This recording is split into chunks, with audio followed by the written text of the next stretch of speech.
ਮੇਰੀ ਮਾਂ ਹਰ ਰੋਜ਼ ਮੇਰੇ ਕੋਲੋਂ 1 ਕਿਲੋ ਚੌਲ ਮੰਗਵਾਉਂਦੀ ਤੇ ਕਹਿੰਦੀ ਤੇਰੇ ਪਿਤਾ ਜੀ ਨੂੰ ਬਹੁਤ ਪਸੰਦ ਹੈ। ਇਸ ਲਈ ਮੈਂ ਰੋਜ਼ ਦੁਕਾਨਦਾਰ ਤੋਂ ਚੌਲ ਲੈ ਕੇ ਆਉਂਦੀ, ਪਰ ਮੇਰੀ ਮਾਂ ਉਸ ਨੂੰ ਬਣਾਉਂਦੀ ਨਹੀਂ ਸੀ। ਮੈਨੂੰ ਬੜੀ ਹੈਰਾਨੀ ਹੁੰਦੀ।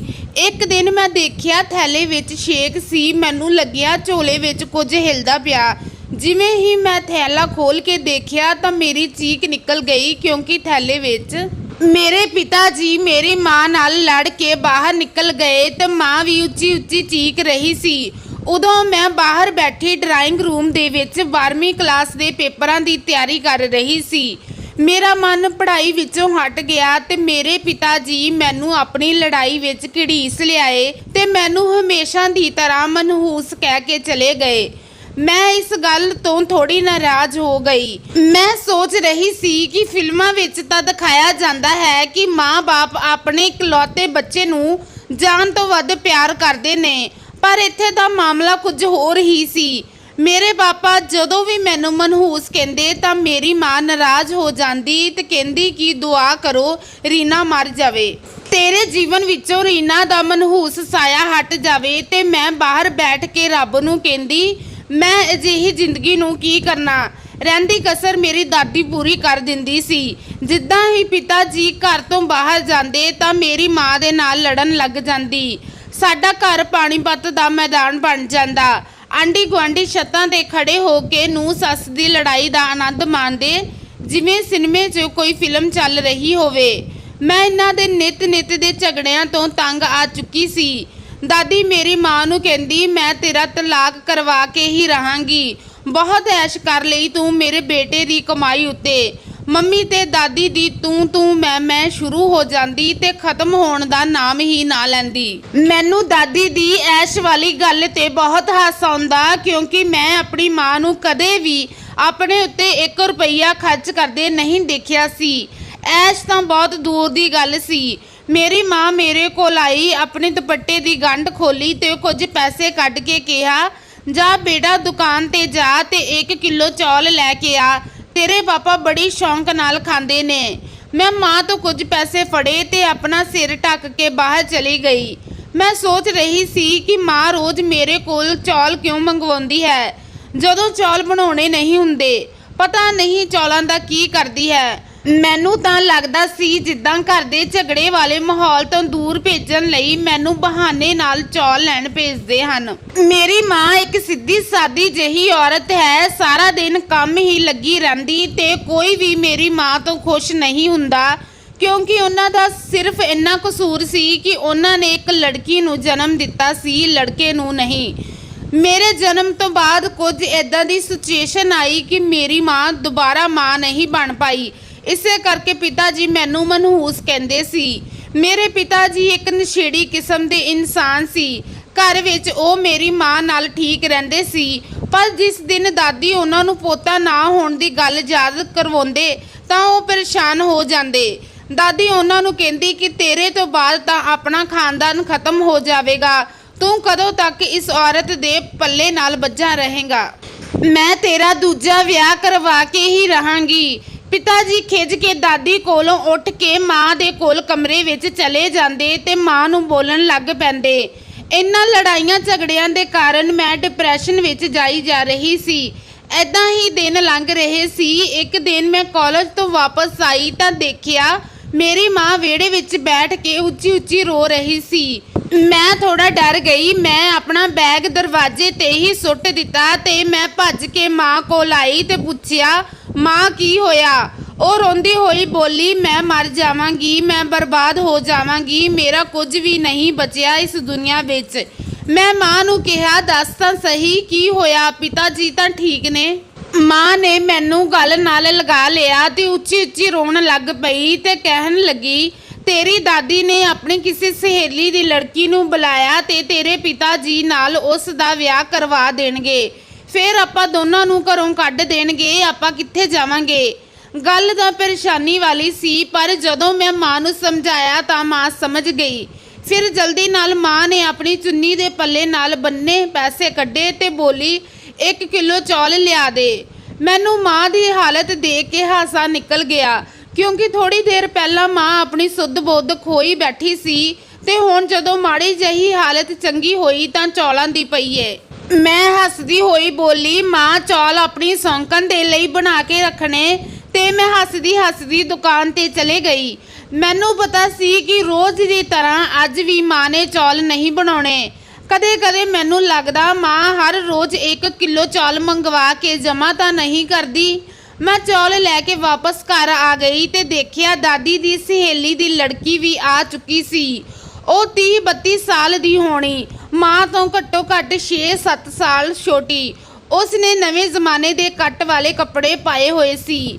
ਮੈਂ ਉਸ ਨੂੰ ਦੇਖ ਕੇ ਹੈਰਾਨ ਰਹਿ ਗਈ ਕਿਉਂਕਿ ਉਹ ਦੇਖਣ ਵਿੱਚ ਬਹੁਤ ਖੂਬਸੂਰਤ ਸੀ। ਮੈਂ ਮਾਂ ਵੱਲ ਵੇਖਿਆ, ਮਾਂ ਦਾ ਥੱਕਿਆ ਹੋਇਆ ਚਿਹਰਾ ਪੀਲਾ ਪੈ ਚੁੱਕਿਆ ਸੀ। ਉਹੀ ਪੁਰਾਣਾ ਜਿਹਾ ਸੂਟ ਪਾਇਆ ਹੋਇਆ ਸੀ। ਮੀਨਾਕਸ਼ੀ ਆਂਟੀ ਦੇ ਸਾਹਮਣੇ ਮਾਂ ਬਿਲਕੁਲ ਬੁੱਢੀ ਲੱਗ ਰਹੀ ਸੀ। ਮੈਨੂੰ ਆਪਣੀ ਮਾਂ ਤੇ ਬਹੁਤ ਤਰਸ ਆਇਆ। ਮੈਂ ਪਿਤਾ ਜੀ ਨੂੰ ਦੇਖਿਆ ਤਾਂ ਉਹ ਵੀ ਬਹੁਤ ਖੁਸ਼ ਲੱਗ ਰਹੇ ਸੀ। ਅਸੀਂ ਸਾਰਿਆਂ ਨੇ ਇਕੱਠੇ ਬੈਠ ਕੇ ਖਾਣਾ ਖਾਧਾ। ਦਾਦੀ ਵੀ ਬਹੁਤ ਖੁਸ਼ ਲੱਗ ਰਹੀ ਸੀ। ਉਹ ਮੀਨਾਕਸ਼ੀ ਆਂਟੀ ਨੂੰ ਤਰ੍ਹਾਂ ਤਰ੍ਹਾਂ ਦੀਆਂ ਚੀਜ਼ਾਂ ਪਰੋਸ ਰਹੀ ਸੀ। ਐਦਾਂ ਲੱਗ ਰਿਹਾ ਸੀ ਜਿੱਦਾਂ ਮੈਂ ਤੇ ਮੇਰੀ ਮਾਂ ਉੱਥੇ ਮੌਜੂਦ ਹੀ ਨਹੀਂ ਸੀ। ਖਾਣਾ ਖਾਣ ਤੋਂ ਬਾਅਦ ਅਸੀਂ ਸਾਰੇ ਆਪੋ ਆਪਣੇ ਕਮਰਿਆਂ ਵਿੱਚ ਚਲੇ ਗਏ। ਮੈਨੂੰ ਪਤਾ ਸੀ ਕਿ ਅੱਜ ਮਾਂ ਨੇ ਸਾਰੀ ਰਾਤ ਰੋ ਰੋ ਕੇ ਹੀ ਕੱਟਣੀ ਹੈ।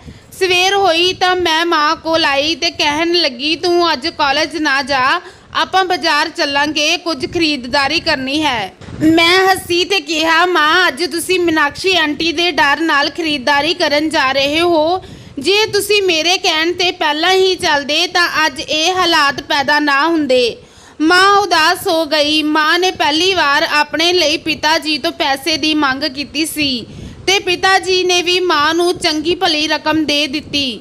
ਪਤਾ ਨਹੀਂ ਪਿਤਾ ਜੀ ਦੀ ਮਿਹਰਬਾਨੀ ਦੇ ਪਿੱਛੇ ਮਾਂ ਦੀ ਕਦਰ ਲੁਕੀ ਸੀ ਜਾਂ ਫਿਰ ਮੀਨਾਕਸ਼ੀ ਆਂਟੀ ਦੇ ਆਉਣ ਨਾਲ ਉਹ ਇੰਨੇ ਖੁਸ਼ ਸੀ ਕਿ ਉਹਨਾਂ ਨੇ ਪੈਸਿਆਂ ਦੀ ਪਰਵਾਹ ਹੀ ਨਹੀਂ ਕੀਤੀ। ਜੋ ਵੀ ਸੀ, ਪਰ ਅਸੀਂ ਦੋਨੋਂ ਮਾਵਾਂ ਧੀਆਂ ਬਾਜ਼ਾਰ ਚਲੀਆਂ ਗਈਆਂ। ਮੈਂ ਆਪਣੀ ਮਾਂ ਨੂੰ ਸੋਹਣੇ ਸੋਹਣੇ ਸੂਟ ਦਿਲਵਾਏ ਤੇ ਇੱਕ ਜੋੜਾ ਚੱਪਲਾਂ ਦਾ ਵੀ ਲੈ ਕੇ ਦਿੱਤਾ। ਘਰ ਵਾਪਸੀ ਤੇ ਮਾਂ ਨੇ ਕੱਪੜੇ ਸਿਲਾਈ ਲਈ ਟੇਲਰ ਦੀ ਦੁਕਾਨ ਤੇ ਦੇ ਦਿੱਤੇ। ਜਦੋਂ ਅਸੀਂ ਘਰ ਵਾਪਸ ਆਏ ਤਾਂ ਦਾਦੀ ਆਪਣੇ ਕਮਰੇ ਵਿੱਚ ਬੈਠੀ ਰੱਬ ਦਾ ਨਾਂ ਜਪ ਰਹੀ ਸੀ, ਜਦ ਕਿ ਪਿਤਾ ਜੀ ਮੀਨਾਕਸ਼ੀ ਆਂਟੀ ਦੇ ਨਾਲ ਬੈਠੇ ਗਹਿਰੀ ਗੱਲਬਾਤ ਕਰ ਰਹੇ ਸੀ। ਇਹ ਦੇਖ ਕੇ ਮਾਂ ਦੀਆਂ ਸਾਰੀਆਂ ਖੁਸ਼ੀਆਂ ਚਕਨਾਚੂਰ ਹੋ ਗਈਆਂ। ਮਾਂ ਖਿੱਝ ਕੇ ਆਪਣੇ ਕਮਰੇ ਵਿੱਚ ਚਲੇ ਗਈ। ਪਿਤਾ ਜੀ ਵੀ ਮਾਂ ਦੇ ਪਿੱਛੇ ਪਿੱਛੇ ਕਮਰੇ ਵਿੱਚ ਚਲੇ ਗਏ। ਮੈਂ ਮੀਨਾਕਸ਼ੀ ਆਂਟੀ ਦੇ ਕੋਲ ਬੈਠ ਕੇ ਫੈਸ਼ਨ ਦੀਆਂ ਗੱਲਾਂ ਕਰਨ ਲੱਗ ਪਈ। ਮੇਰੀ ਮਾਂ ਮੈਨੂੰ ਅਕਸਰ ਕਹਿੰਦੀ ਹੁੰਦੀ ਸੀ ਕਿ ਮੈਂ ਮੀਨਾਕਸ਼ੀ ਆਂਟੀ ਦੇ ਕੋਲ ਬੈਠ ਕੇ ਉਹਨਾਂ ਨੂੰ ਗੱਲੀ ਲਗਾਈ ਰੱਖਾਂ ਤਾਂ ਕਿ ਉਹ ਪਿਤਾ ਜੀ ਦੇ ਕੋਲ ਨਾ ਬੈਠਿਆ ਕਰਨ। ਅੱਜ ਕੱਲ੍ਹ ਘਰ ਵਿੱਚ ਅਜੀਬ ਜਿਹਾ ਮਾਹੌਲ ਸੀ। ਦਾਦੀ ਮੀਨਾਕਸ਼ੀ ਆਂਟੀ ਨੂੰ ਪਿਤਾ ਜੀ ਦੇ ਕੋਲ ਲਿਆਉਣ ਦੇ ਬਹਾਨੇ ਲੱਭਦੀ ਰਹਿੰਦੀ, ਜਦ ਕਿ ਆਂਟੀ ਤਾਂ ਖੁਦ ਪਿਤਾ ਜੀ ਦੇ ਪਿੱਛੇ ਪਿੱਛੇ ਲੱਗੀ ਰਹਿੰਦੀ ਸੀ। ਮੇਰੀ ਮਾਂ ਅਲੱਗ-ਅਲੱਗ ਕੰਮ ਕਰਦੀ ਰਹਿੰਦੀ।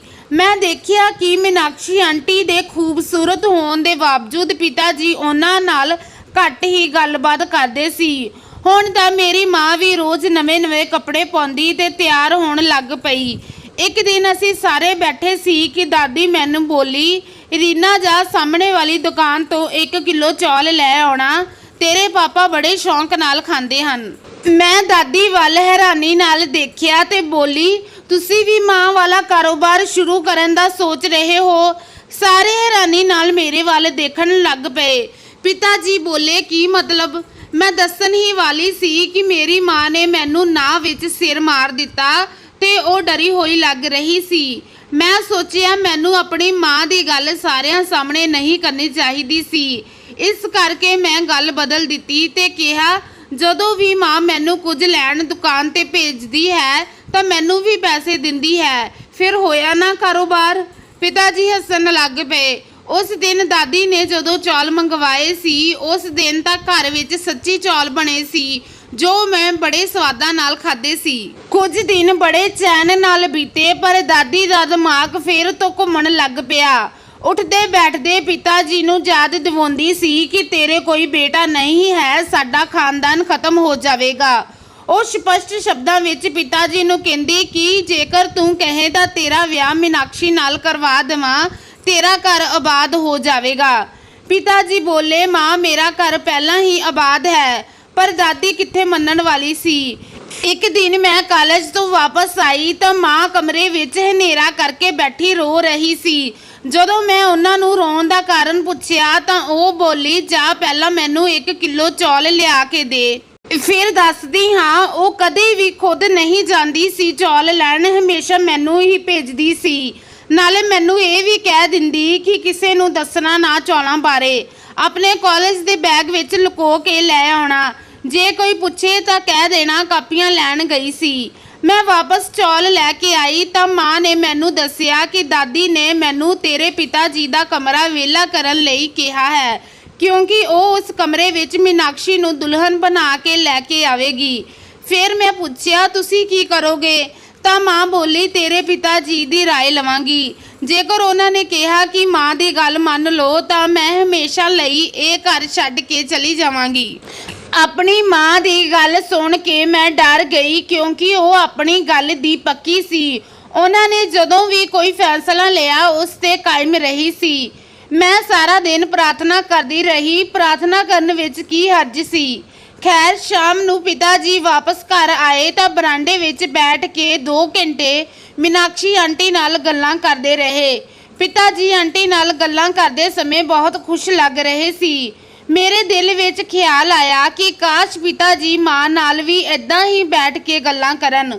ਫਿਰ ਪਿਤਾ ਜੀ ਉੱਠ ਕੇ ਕਮਰੇ ਵਿੱਚ ਚਲੇ ਗਏ। ਮੇਰਾ ਦਿਲ ਬੁਰੀ ਤਰ੍ਹਾਂ ਨਾਲ ਧੜਕ ਰਿਹਾ ਸੀ। ਪਤਾ ਨਹੀਂ ਅੱਜ ਪਿਤਾ ਜੀ ਮਾਂ ਦੀ ਕਿਸਮਤ ਦਾ ਕੀ ਫੈਸਲਾ ਕਰਨਗੇ। ਥੋੜੀ ਦੇਰ ਬਾਅਦ ਮੈਂ ਮਾਂ ਦੇ ਕੋਲ ਆ ਗਈ। ਮਾਂ ਦੀਆਂ ਅੱਖਾਂ ਅਥਰੂਆਂ ਨਾਲ ਭਰੀਆਂ ਹੋਈਆਂ ਸੀ ਤੇ ਮੇਰੇ ਗਲ ਲੱਗ ਕੇ ਰੋਣ ਲੱਗ ਪਈ। ਮੈਂ ਸਮਝ ਗਈ ਸੀ ਕਿ ਮੈਂ ਮਾਂ ਨੂੰ ਕਿਹਾ, ਮੈਂ ਵੀ ਤੁਹਾਡੇ ਨਾਲ ਹੀ ਚੱਲਾਂਗੀ, ਮੈਂ ਇਸ ਘਰ ਵਿੱਚ ਨਹੀਂ ਰਹਾਂਗੀ। ਫਿਰ ਮਾਂ ਕਹਿਣ ਲੱਗੀ, ਕਮਲੀਏ, ਅੱਜ ਤਾਂ ਤੇਰੇ ਪਿਤਾ ਜੀ ਨੇ ਮੇਰਾ ਮਨ ਰੱਖ ਲਿਆ।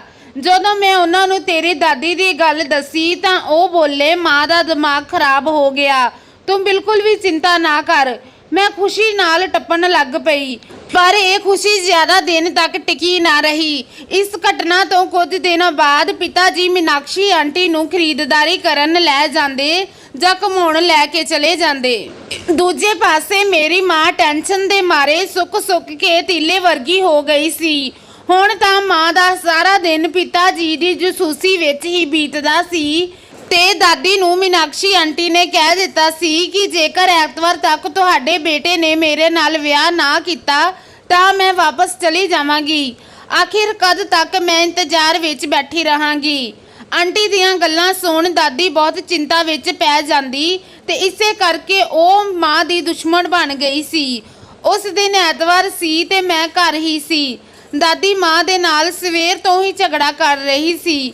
ਮਾਂ ਆਪਣਾ ਕੰਮ ਖਤਮ ਕਰਕੇ ਆਪਣੇ ਕਮਰੇ ਵਿੱਚ ਜਾ ਕੇ ਸੋ ਗਈ। ਪਹਿਲਾਂ ਤਾਂ ਦਾਦੀ ਸਿਰਫ ਇਹ ਧਮਕੀ ਦਿੰਦੀ ਸੀ ਕਿ ਮੇਰੇ ਬੇਟੇ ਦੇ ਕਮਰੇ ਵਿੱਚੋਂ ਨਿਕਲ ਜਾ। ਹੁਣ ਤਾਂ ਦਾਦੀ ਮਾਂ ਨੂੰ ਕਹਿ ਰਹੀ ਸੀ ਕਿ ਹੁਣ ਤਾਂ ਤੈਨੂੰ ਆਪਣੇ ਬੇਟੇ ਦੀ ਜ਼ਿੰਦਗੀ ਚੋਂ ਵੀ ਕੱਢ ਕੇ ਰਹਾਂਗੀ। ਤੇ ਮਾਂ ਦੇ ਕਮਰੇ ਵਿੱਚ ਆ ਗਈ ਤੇ ਉਹਨਾਂ ਦਾ ਸਮਾਨ ਚੁੱਕ ਕੇ ਕਮਰੇ ਵਿੱਚੋਂ ਬਾਹਰ ਸੁੱਟਣ ਲੱਗ ਪਈ। ਮੇਰੇ ਕੋਲੋਂ ਬਰਦਾਸ਼ਤ ਨਾ ਹੋਇਆ ਤਾਂ ਮੈਂ ਮਾਂ ਦੇ ਕਮਰੇ ਵਿੱਚ ਚਲੇ ਗਈ ਤੇ ਮਾਂ ਤੇ ਹੀ ਗੁੱਸਾ ਕਰਨ ਲੱਗ ਪਈ ਕਿ ਤੁਸੀਂ ਕੁਝ ਬੋਲਦੇ ਕਿਉਂ ਨਹੀਂ। ਮਾਂ ਬੋਲੀ, ਮੈਂ ਸੰਭਾਲ ਲਵਾਂਗੀ, ਤੂੰ ਬਸ ਮੈਨੂੰ 1 ਕਿਲੋ ਚੌਲ ਲਿਆ ਕੇ ਦੇ। ਮੈਂ ਉੱਥੋਂ ਉੱਠੀ ਤੇ ਚੌਲ ਲੈਣ ਦੇ ਲਈ ਨਿਕਲ ਪਈ। ਅੱਜ ਚੌਲਾਂ ਦਾ ਲਿਫਾਫਾ ਲੈ ਕੇ ਥੈਲੇ ਵਿੱਚ ਪਾਉਣ ਲੱਗੀ ਤਾਂ ਲਿਫਾਫਾ ਫਟ ਗਿਆ, ਪਰ ਮੈਨੂੰ ਘਰ ਦੀ ਚਿੰਤਾ ਸਤਾ ਰਹੀ ਸੀ। ਮੈਂ ਇਦਾਂ ਹੀ ਚੌਲਾਂ ਦਾ ਲਿਫਾਫਾ ਥੈਲੇ ਵਿੱਚ ਪਾ ਦਿੱਤਾ। ਲਗਭਗ ਅੱਧੇ ਰਸਤੇ ਵਿੱਚ ਮੈਨੂੰ ਥੈਲੇ ਵਿੱਚ ਕੁਝ ਉਛਲਦਾ ਮਹਿਸੂਸ ਹੋਇਆ। ਮੈਨੂੰ ਡਰ ਲੱਗਣ ਲੱਗ ਪਿਆ। ਜਦੋਂ ਮੈਂ ਬੈਗ ਖੋਲ ਕੇ ਦੇਖਿਆ ਤਾਂ ਉਸ ਵਿੱਚ ਇੱਕ ਪੰਛੀ ਮਰਿਆ ਪਿਆ ਸੀ। ਮੇਰੀ ਤਾਂ ਰੂਹ ਹੀ ਕੰਬ ਉੱਠੀ। ਮੈਂ ਉਸ ਪਰਿੰਦੇ ਨੂੰ ਸੜਕ ਤੇ ਸੁੱਟ ਦਿੱਤਾ ਤੇ ਖੁਦ ਘਰ ਜਾਣ ਦੀ ਬਜਾਏ ਸਿੱਧਾ ਪਾਪਾ ਦੀ ਵਰਕਸ਼ਾਪ ਤੇ ਚਲੀ ਗਈ। ਪਿਤਾ ਜੀ ਦੀ ਵਰਕਸ਼ਾਪ ਸਾਡੇ ਘਰ ਦੇ ਕੋਲ ਹੀ ਸੀ। ਉਹ ਮੈਨੂੰ ਦੇਖ ਕੇ ਚਿੰਤਾ ਵਿੱਚ ਆ ਗਏ। ਮੈਂ ਉਹਨਾਂ ਨੂੰ ਤੁਰੰਤ ਘਰ ਚੱਲਣ ਲਈ ਕਿਹਾ। ਉਹ ਬਿਨਾਂ ਕੁਝ ਕਹੇ ਮੇਰੇ ਨਾਲ ਚੱਲ ਪਏ। ਪਿਤਾ ਜੀ ਨੇ ਅਜੇ ਘਰ ਦਾ ਦਰਵਾਜ਼ਾ ਖੋਲ੍ਹਿਆ ਹੀ ਸੀ ਕਿ ਮਾਂ ਡਿੱਗ ਰਹੀ ਸੀ ਤੇ ਪਿਤਾ ਜੀ ਨੇ ਅੱਗੇ ਭੱਜ ਕੇ ਮਾਂ ਨੂੰ ਫੜ ਲਿਆ। ਪਿਤਾ ਜੀ ਨੇ ਸਾਡਾ ਦੋਨਾਂ ਮਾਵਾਂ ਧੀਆਂ ਦਾ ਹੱਥ ਫੜਿਆ ਤੇ ਅੰਦਰ ਲੈ ਗਏ। ਦਾਦੀ ਉੱਚੀ ਉੱਚੀ ਚੀਕ ਰਹੀ ਸੀ ਕਿ ਬੇਟਾ ਹੁਣ ਇਸ ਔਰਤ ਨੂੰ ਤਲਾਕ ਦੇ, ਇਹਨੇ ਤੇਰੀ ਮਾਂ ਦੀ ਬੇਇੱਜ਼ਤੀ ਕੀਤੀ ਹੈ। ਪਿਤਾ ਜੀ ਬੋਲੇ, ਮਾਂ ਮੈਨੂੰ ਲੱਗਦਾ ਸ਼ੁਰੂਆਤ ਤੁਸੀਂ ਹੀ ਕੀਤੀ ਹੋਣੀ। ਪਿਤਾ ਜੀ ਦੀ ਗੱਲ ਸੁਣ ਕੇ ਦਾਦੀ ਦਾ ਪਾਰਾ ਚੜ ਗਿਆ ਤੇ ਕਹਿਣ ਲੱਗੇ, ਕੱਲ ਤੇਰਾ ਤੇ ਮੀਨਾਕਸ਼ੀ ਦਾ ਵਿਆਹ ਹੈ, ਇਸ ਨੂੰ ਘਰੋਂ ਕੱਢ ਦੇ। ਪਿਤਾ ਜੀ ਹੱਸਣ ਲੱਗ ਪਏ ਤੇ ਬੋਲੇ, ਮਾਂ ਹੁਣ ਬਸ ਕਰੋ। ਤੇ ਮੀਨਾਕਸ਼ੀ ਆਂਟੀ ਨੂੰ ਵੀ ਬੋਲੇ ਕਿ ਦੇਖੋ ਮੀਨਾਕਸ਼ੀ, ਤੁਸੀਂ ਇਸ ਘਰ ਦੇ ਮਹਿਮਾਨ ਸੀ, ਅਸੀਂ ਤੁਹਾਡੇ ਨਾਲ ਚੰਗਾ ਸਮਾਂ ਗੁਜ਼ਾਰਿਆ। ਕਹਿਣਾ ਚੰਗਾ ਤਾਂ ਨਹੀਂ ਲੱਗਦਾ, ਪਰ ਹੁਣ ਇਹ ਮੇਰੀ ਮਜਬੂਰੀ ਬਣ ਗਈ ਹੈ। ਜੀ ਤੁਹਾਨੂੰ ਕਿਹਾ ਕਿ ਤੁਸੀਂ ਹੁਣ ਆਪਣੇ ਘਰ ਵਾਪਸ ਚਲੀ ਜਾਓ, ਕਿਉਂਕਿ ਤੁਹਾਡੀ ਵਜ੍ਹਾ ਨਾਲ ਸਾਡੇ ਘਰ ਵਿੱਚ ਕਲੇਸ਼ ਪੈ ਰਿਹਾ ਹੈ। ਦਾਦੀ ਉੱਚੀ ਉੱਚੀ ਰੌਲਾ ਪਾਉਣ ਲੱਗ ਪਈ, ਤੇਰਾ ਦਿਮਾਗ ਖਰਾਬ ਹੋ ਗਿਆ, ਇਹ ਤੈਨੂੰ ਵਾਰਸ ਦੇਵੇਗੀ, ਹੋਰ ਤੈਨੂੰ ਕੀ ਚਾਹੀਦਾ। ਪਿਤਾ ਜੀ ਬੋਲੇ, ਜੇ ਰੱਬ ਨੇ ਸਾਡੀ ਕਿਸਮਤ ਵਿੱਚ ਪੁੱਤ ਲਿਖਿਆ ਹੈ ਤਾਂ ਉਹ ਨੇਹਾ ਤੋਂ ਵੀ ਮਿਲ ਜਾਵੇਗਾ। ਨਾਲੇ ਮੇਰੀ ਗੱਲ ਚੰਗੀ ਤਰ੍ਹਾਂ ਸੁਣ ਲਵੋ, ਜੇ ਤੁਸੀਂ ਅੱਜ ਤੋਂ ਬਾਅਦ ਸਾਡੇ ਵਿੱਚ ਲੜਾਈ ਝਗੜਾ ਕੀਤਾ ਤਾਂ ਮੈਂ ਆਪਣੀ ਪਤਨੀ ਤੇ ਬੇਟੀ ਨੂੰ ਲੈ ਕੇ ਘਰ ਛੱਡ ਕੇ ਚਲਾ ਜਾਵਾਂਗਾ। ਮੀਨਾਕਸ਼ੀ ਆਂਟੀ ਉਸੇ ਦਿਨ ਸਾਡੇ ਘਰੋਂ ਚਲੀ ਗਈ। ਮਾਂ ਵੀ ਵਾਰ-ਵਾਰ ਰੱਬ ਦਾ ਸ਼ੁਕਰੀਆ ਅਦਾ ਕਰ ਰਹੀ ਸੀ, ਕਿਉਂਕਿ ਰੱਬ ਨੇ ਉਹਨਾਂ ਦੇ ਪਤੀ ਦੇ ਦਿਲ ਵਿੱਚ ਉਹਨਾਂ ਦੇ ਲਈ ਮੁਹੱਬਤ ਭਰ ਦਿੱਤੀ ਸੀ। ਘਰ ਦੇ ਮਾਹੌਲ ਵਿੱਚ ਵੀ ਹੁਣ ਕਾਫੀ ਸੁਧਾਰ ਆ ਚੁੱਕਿਆ ਸੀ। ਹੁਣ ਪਿਤਾ ਜੀ ਵੀ ਸਾਨੂੰ ਬਾਹਰ ਘੁਮਾਉਣ ਲੈ ਕੇ ਜਾਂਦੇ ਸੀ। ਇੱਕ ਦਿਨ ਘਰ ਵਿੱਚ ਕੋਈ ਨਹੀਂ ਸੀ। ਮੈਂ ਮਾਂ ਨੂੰ ਪੁੱਛਿਆ, ਤੁਸੀਂ ਹਰ ਰੋਜ਼ ਮੇਰੇ ਕੋਲ ਕਿਲੋ ਚੌਲ ਕਿਉਂ ਮੰਗਵਾਉਂਦੇ ਸੀ? ਉਸ ਦਿਨ ਤਾਂ ਚੌਲਾਂ ਵਿੱਚ ਇੱਕ ਪੰਛੀ ਮਰਿਆ ਪਿਆ ਸੀ, ਜਿਸ ਨੂੰ ਦੇਖ ਕੇ ਮੈਂ ਡਰ ਗਈ ਸੀ। ਮੈਂ ਨਹੀਂ ਜਾਣਦੀ ਕਿ ਦੁਕਾਨਦਾਰ ਤੋਂ ਇੰਨੀ ਵੱਡੀ ਗਲਤੀ ਕਿੱਦਾਂ ਹੋ ਗਈ। ਉਹਨਾਂ ਨੇ ਚੌਲਾਂ ਦੇ ਬਦਲੇ ਪੰਛੀ ਦੇ ਦਿੱਤਾ। ਇਸ ਵਿੱਚ ਜ਼ਰੂਰ ਕੋਈ ਰਾਜ਼ ਲੁਕਿਆ ਹੈ। ਤੁਸੀਂ ਮੈਨੂੰ ਦੱਸੋ, ਉਹ ਪੰਛੀ ਉੱਥੇ ਕੀ ਕਰਦਾ ਸੀ? ਮਾਂ ਬਹੁਤ ਡਰ ਗਈ, ਪਰ ਉਹਨਾਂ ਦੇ ਕੋਲ ਸੱਚ ਬੋਲਣ ਤੋਂ ਇਲਾਵਾ ਹੋਰ ਕੋਈ ਰਸਤਾ ਨਹੀਂ ਸੀ। ਮਾਂ ਕਹਿਣ ਲੱਗੀ, ਜਿਸ ਦੁਕਾਨਦਾਰ ਤੋਂ ਤੂੰ ਚੌਲ ਲੈ ਕੇ ਆਉਂਦੀ ਹੈ, ਉਹਨਾਂ ਦੇ ਗੁਆਂਢ ਵਿੱਚ ਇੱਕ ਬਾਬਾ ਰਹਿੰਦਾ ਹੈ। ਉਹ ਤਵੀਤ ਵਗੈਰਾ ਪੜਾਉਂਦੇ ਹਨ। ਮੈਂ ਦੁਕਾਨਦਾਰ ਨੂੰ ਕਿਹਾ ਸੀ ਕਿ ਮੇਰੀ ਸੱਸ ਮੇਰੇ ਨਾਲ ਚੰਗੀ ਤਰ੍ਹਾਂ ਨਹੀਂ ਰਹਿੰਦੀ, ਤਾਂ ਦੁਕਾਨਦਾਰ ਨੇ ਬਾਬੇ ਨੂੰ ਪੁੱਛ ਕੇ ਦੱਸਿਆ। ਫਿਰ ਬਾਬਾ ਜੀ ਕਹਿੰਦੇ ਹਨ ਕਿ ਉਹ 40 ਦਿਨਾਂ ਤੱਕ 1 ਕਿਲੋ ਚੌਲਾਂ ਤੇ ਮੰਤਰ ਦਾ ਪ੍ਰਯੋਗ ਕਰਕੇ ਦੇਣਗੇ, ਜੋ ਛੱਤ ਤੇ ਜਾ ਕੇ ਪੰਛੀਆਂ ਨੂੰ ਪਾਉਣੇ ਹਨ, ਤੇ ਆਖਰੀ ਦਿਨ ਉਹ ਮੰਤਰ ਦਾ ਪ੍ਰਯੋਗ ਕੀਤਾ ਹੋਇਆ ਮਰਿਆ ਪੰਛੀ ਦੇਣਗੇ, ਜੋ ਸੱਸ ਨੂੰ ਖਿਲਾਣਾ ਹੋਵੇਗਾ, ਜਿਸ ਨਾਲ ਤੇਰੇ ਸੱਸ ਦੀ ਜ਼ੁਬਾਨ ਹਮੇਸ਼ਾ ਦੇ ਲਈ ਬੰਦ ਹੋ ਜਾਵੇਗੀ। ਪਰ ਤੂੰ ਤਾਂ ਉਹ ਪੰਛੀ ਤਾਂ ਸੁੱਟ ਦਿੱਤਾ। ਜੇ ਮੈਂ ਉਹ ਵੀ ਪ੍ਰਯੋਗ ਪੂਰਾ ਕਰ ਲੈਂਦੀ ਤਾਂ ਅੱਜ ਹਾਲਤ ਹੋਰ ਵੀ ਬਿਹਤਰ ਹੋ ਜਾਂਦੀ। ਦੇਖੋ ਨਾ, ਉਸ ਤਵੀਤ ਦੀ ਵਜ੍ਹਾ ਨਾਲ ਸਭ ਕੁਝ ਠੀਕ ਹੋ ਗਿਆ। ਆਪਣੀ ਮਾਂ ਦੀਆਂ ਗੱਲਾਂ ਸੁਣ ਕੇ ਮੈਨੂੰ ਉਹਨਾਂ ਦੀ ਮਾਸੂਮੀਅਤ ਤੇ ਹਾਸਾ ਆ ਰਿਹਾ ਸੀ, ਪਰ ਮੈਂ ਇਹਨਾਂ ਚੀਜ਼ਾਂ ਤੇ ਵਿਸ਼ਵਾਸ ਨਹੀਂ ਕਰਦੀ। ਸੋ ਦੋਸਤੋ, ਇਹ ਸੀ ਅੱਜ ਦੀ ਕਹਾਣੀ ਕਿਵੇਂ ਦੀ ਲੱਗੀ ਦੱਸਣਾ ਜ਼ਰੂਰ, ਤੇ ਇਸ ਬਾਰੇ ਤੁਹਾਡੇ ਕੀ ਵਿਚਾਰ ਹਨ ਇਹ ਵੀ ਦੱਸਣਾ। ਇਸੇ ਤਰ੍ਹਾਂ ਦੀਆਂ ਹੋਰ ਵੀਡੀਓਜ਼ ਦੇਖਣ ਲਈ ਸਾਡੇ ਚੈਨਲ ਨੂੰ ਜ਼ਰੂਰ ਸਬਸਕ੍ਰਾਈਬ ਕਰਨਾ। ਹੁਣ ਮਿਲਦੀ ਹਾਂ ਇੱਕ ਨਵੀਂ ਵੀਡੀਓ ਦੇ ਨਾਲ, ਤਦ ਤੱਕ ਲਈ ਧੰਨਵਾਦ।